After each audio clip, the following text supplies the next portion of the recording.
दिल्ली के अंदर भारतीय जनता पार्टी अरविंद केजरीवाल के सरकार द्वारा किए जा रहे कामों को रोकने के लिए जो काम रोको अभियान चला रही है पिछले कई सालों से, भाजपा का काम रोको अभियान धीरे धीरे अब अपने चरम की तरफ अग्रसर हो रहा है। दिल्ली ही नहीं, पूरा देश जानता है, पूरे दुनिया के अंदर आज दिल्ली की चर्चा होती है। उसमें एक महत्वपूर्ण बात है कि पूरे देश के में जो सरकारी शिक्षा तंत्र धीरे धीरे पूरी तरह से पैरालाइज होता जा रहा है। जब लोगों ने यह मान लिया था कि सरकारी स्कूल ठीक नहीं हो सकते, सरकारी स्कूलों में मजबूरी में अपने बच्चे लोग भेजने की मना स्थिति में पहुंच गए थे, उस समय दिल्ली के अंदर अरविंद केजरीवाल जी के नेतृत्व में आम आदमी पार्टी की सरकार ने 360 डिग्री इस सोच को बदला। और ना सिर्फ सोच को बदला, बल्कि दिल्ली के अंदर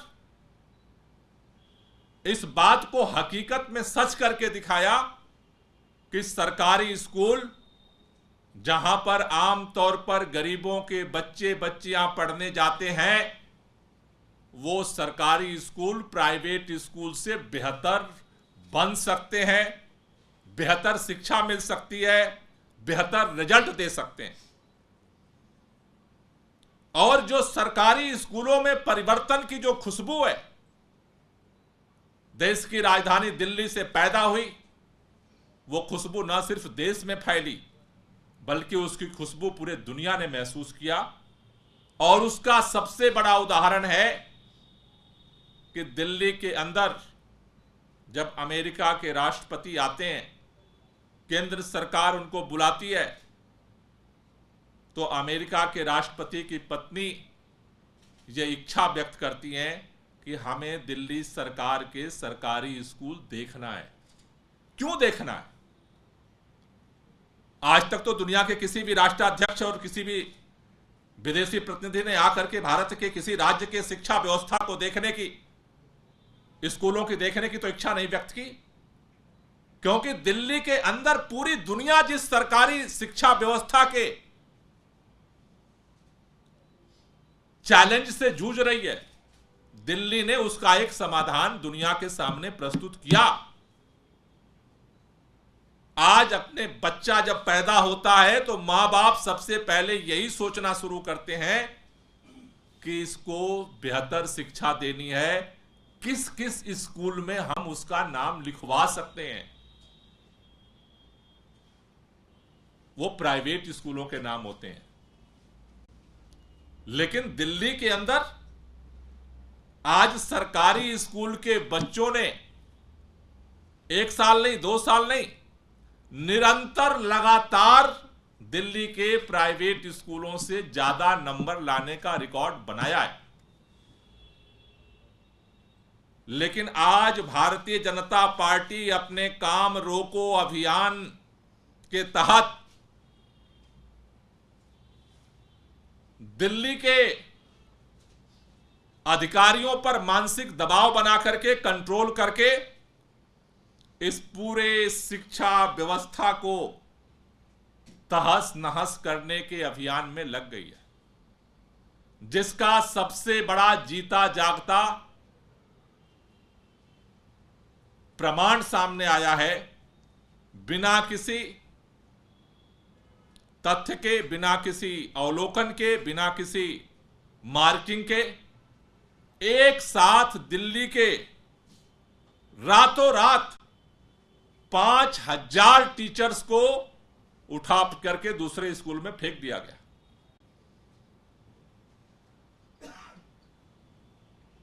एक लाइन के आधार पर 11 जून को शिक्षा विभाग के अधिकारी ये आदेश निकालते हैं कि कोई भी शिक्षक जो एक स्कूल में 10 साल से ज्यादा से पढ़ा रहा है उसको उठा करके वहां से फेंक दिया जाएगा। उनको नहीं पता कि दिल्ली के जो शिक्षा व्यवस्था का कायाकल्प हुआ है उसकी रीढ़ की हड्डी हमारे टीचर्स हैं।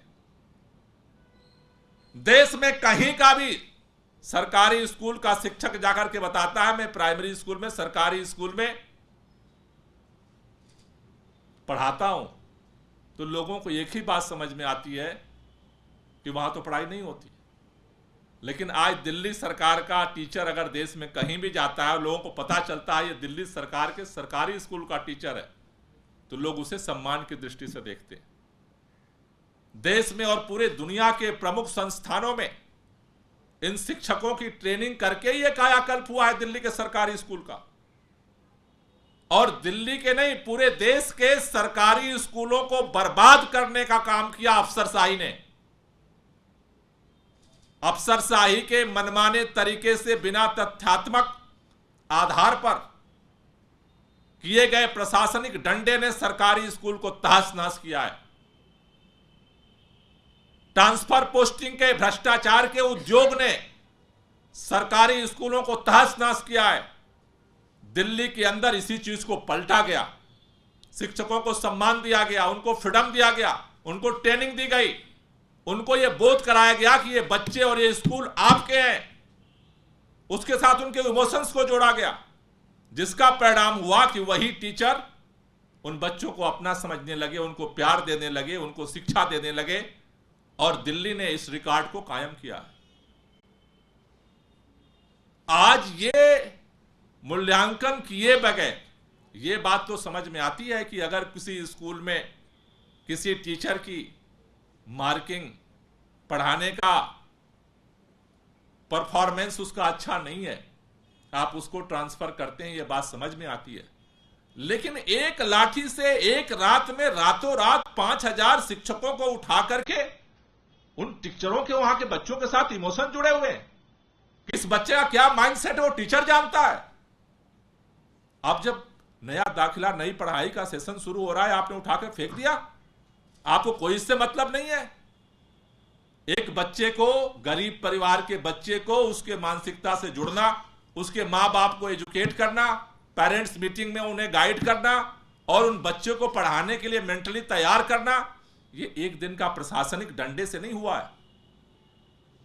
लोगों ने अपने बच्चों की तरह, टीचरों ने उन बच्चों को पाला पोसा है और बड़ा किया है, उनको समझाया है, उनको तैयार किया है, उनके मां बाप को तैयार किया है। इसलिए यह साफ साफ दिख रहा है कि जिस तरह से भारतीय जनता पार्टी का काम रोको अभियान दिल्ली के अंदर जारी है, उसका सबसे खतरनाक चेहरा दिल्ली के सरकारी स्कूलों को बर्बाद करने का सामने आया है, जिसका ये पहला एक्शन उन्होंने, भाजपा ने लिया है। केंद्र सरकार ने प्रशासनिक अधिकारियों को दबाव में लेकर के लिया है। ये दिल्ली के लोगों को मंजूर नहीं है। शिक्षकों के यूनियंस को भी, शिक्षकों को भी ये मंजूर नहीं है। और ये बात केवल लिया नहीं जाता है, दिल्ली के शिक्षा मंत्री के आदेश के बावजूद लिया जाता है। 11 जून को दिल्ली सरकार के अधिकारियों की तरफ से यह आदेश दिया जाता है। 1 जुलाई को दिल्ली के शिक्षा मंत्री, शिक्षा विभाग के सचिव, शिक्षा विभाग के डायरेक्टर, निदेशक के साथ मीटिंग करके आदेश देती हैं कि ये ट्रांसफर नहीं होने चाहिए। ये ट्रांसफर दिल्ली सरकार के बुनियाद को हिला देंगे।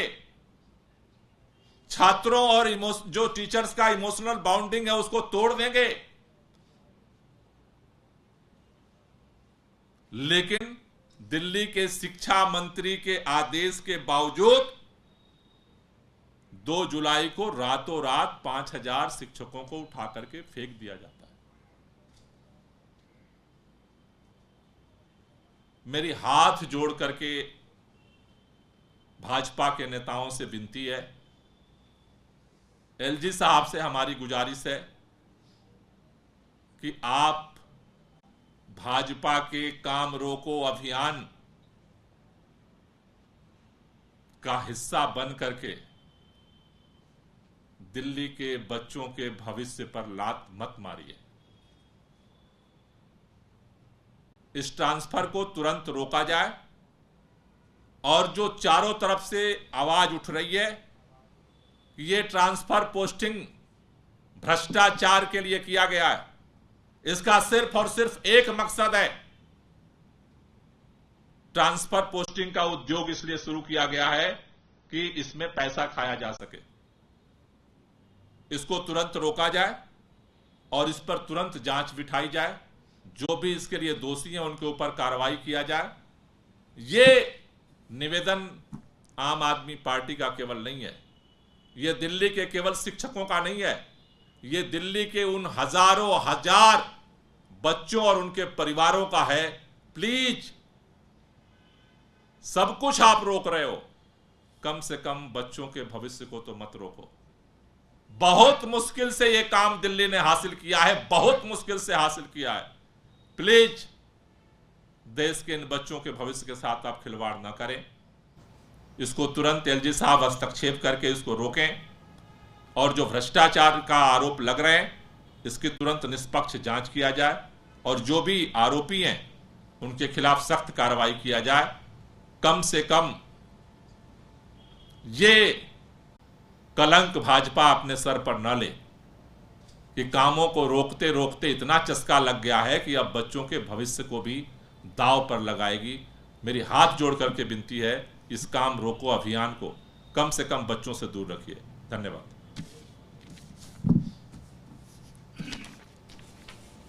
एक रिपोर्ट भी छपी है सर, आज प्लेनेटरी हेल्थ की एक रिपोर्ट आई है जिसके अंदर ये कहा गया है कि दिल्ली सबसे प्रदूषित शहर है और इस प्रदूषण की वजह से हर साल दिल्ली के अंदर 12,000 लोगों की मौत हो रही है। देखिए, दिल्ली के अंदर प्रदूषण को लेकर के ये बार बार वैज्ञानिक तथ्य सामने आए हैं कि दिल्ली में जो प्रदूषण है उसमें 31%, 32% दिल्ली के लोगों का कंट्रीब्यूशन है। 69%, 68% दिल्ली की प्रदूषण की मार चारों तरफ से झेलनी पड़ती है। यह बात सच है कि दिल्ली प्रदूषण से सबसे ज्यादा प्रभावित होता है, लेकिन यह भी बात सच है कि दिल्ली अकेला राज्य है जो प्रदूषण के खिलाफ सबसे ज्यादा सक्रिय रूप से काम कर रहा है और उसका हमें परिणाम भी मिल रहा है कि पिछले सालों की तुलना में दिल्ली के अंदर 30% से ज्यादा प्रदूषण का स्तर घटा है। चाहे दिल्ली के अंदर अगर आप देखें पूरे एनसीआर में और दिल्ली को अगर आप देखें तो दिल्ली अकेला राज्य है जहां सबसे ज्यादा सीएनजी बसें पहले भी थीं, लेकिन आज इलेक्ट्रिक बसों की संख्या सबसे ज्यादा अगर कहीं है तो दिल्ली के अंदर है, जिससे हम व्हीकल पोल्यूशन को कम करने के लिए काम कर रहे हैं। ये भी पॉलिसी अगर किसी सरकार के पास है, दिल्ली सरकार के पास है, जिससे हम प्राइवेट वाहनों को भी प्रमोट कर रहे हैं। दिल्ली के अंदर हमारी सरकार जब बनी तो दिल्ली का जो ग्रीन क्षेत्र था 20% था, आज 23% से ज्यादा हमने उसे पहुंचाया है, जिससे कि प्रदूषण के स्तर को कम किया जा सके। दिल्ली के अंदर जागरूकता अभियान हम लगातार चला रहे हैं। तो मेरा मानना है कि यह बात ठीक है कि चैलेंज हमारे सामने है, लेकिन हमें इस बात की भी खुशी है कि दिल्ली के लोग जितनी जागरूकता से प्रदूषण को कम करने के लिए काम कर रहे हैं, हमारी लड़ाई भी उतनी मजबूती से जारी है। हमारी कोशिश यही है कि आगामी दिनों में और हम सब मिलकर के इस प्रदूषण के स्तर को कम करें और उसके लिए ग्रीन बेल्ट को बढ़ाने के महाअभियान को 11 तारीख से हम लोग शुरू कर रहे हैं। इस साल 64 लाख और हम पौधे लगाने जा रहे हैं। तो दो हमारे पास हथियार हैं, एक है ग्रीन बेल्ट को बढ़ाना और दूसरा है व्हीकल पोल्यूशन को कम करना। इन दोनों पे युद्ध स्तर पे सरकार काम कर रही है और इसे हम आगे और काम करेंगे। जो दिल्ली के अंदर पोल्यूशन है उसके साथ साथ जो एनसीआर का पोल्यूशन है उसमें जरूर हमारी केंद्र सरकार से गुजारिश है। वो हर बार मैं देखता हूं कि भाजपा की सरकार चुप्पी साध के बैठ जाती है। मुझे लगता है कि ये ऐसा मुद्दा है जिसमें सबको सक्रिय तौर पर काम करने की जरूरत है और उस सक्रियता का मुझे लगता है कि और सकारात्मक परिणाम आगे मिलेगा। Thank you.